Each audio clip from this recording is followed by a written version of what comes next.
এমন সুন্দর মাংসের পোলাও যদি সাধারণভাবে আর কম সময় পাতে হাজির হয়, তাহলে আর চিন্তা কিসের। প্রথমেই বলে নিচ্ছি, আমি কিন্তু এটা সম্পূর্ণ আমার মতন বানিয়েছি। কারণ পোলাও বানানোর পদ্ধতি সবার তো একরকম হয় না। তবে যদি তোমাদের ভালো লাগে এভাবেও বানাতে পারো, হতাশ হবে না। সর্ষের তেল, তেজপাতা আর গুটি কয়েক লবঙ্গ দিয়ে কুচনো পেঁয়াজ দিয়ে দিলাম। মাথায় রাখতে হবে, পেঁয়াজ কিন্তু একদমই বেশি ভাজা যাবে না। নুন দিয়ে হালকা ভাজা হলেই এর মধ্যে জল দিয়ে দিতে হবে। একটু ফুটে এলে আদা, রসুন আর কাঁচা লঙ্কার পেস্ট দিয়ে দেবো।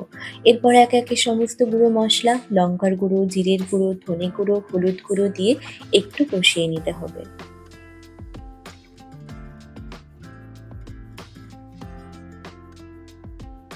একটু টক দই দিয়ে হালকা নাড়াচাড়া করে নেব।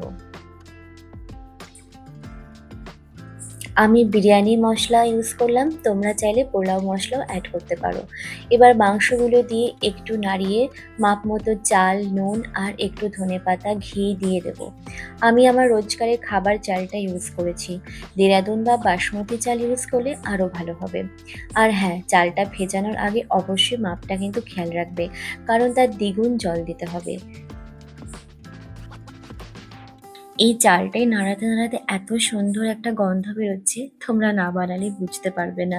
ঘি, ধনেপাতা আর সমস্ত গুঁড়ো মশলার গন্ধে ঘরটা পুরো ম ম করছে। এই যে জলটা দিয়ে এবার একটু নাড়াচাড়া করে সেদ্ধ ডিমগুলোকে দিয়ে দেবো। ডিমটা অপশনাল, তোমরা না চাইলে দিও না। এবার ঢাকা দিয়ে কিছুক্ষণ রেখে দেওয়ার পর রেডি আমাদের মাংসের পোলাও। কিছুক্ষণ পরে পোলাও খেয়ে এবার চললাম দুজনের ক্লাসে। ওকে ওর ক্লাসে ছেড়ে আমি ডান্স ক্লাসে চলে গিয়েছিলাম।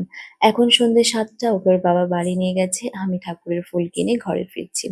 নেক্সট ডে মানে বৃহস্পতিবারের টিফিন একদমই সাদামাটা, ওর বাবা ওকে রেডি করাচ্ছে আর ও স্কুলে যাবার আগে বাকি গল্পটুকু সেরে নিচ্ছে।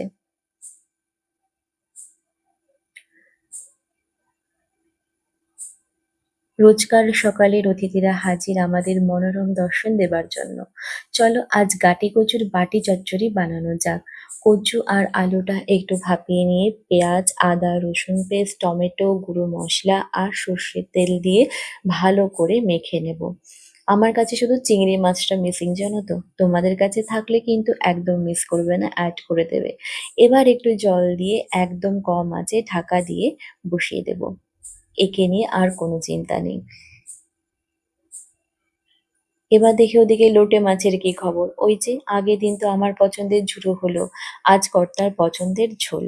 বাটি কচু আর লোটের ঝোল তো একদম রেডি হয়ে গেছে। আজকের মতন আমার গল্প কিন্তু এখানে শেষ। ভালো লাগলে অবশ্যই লাইক আর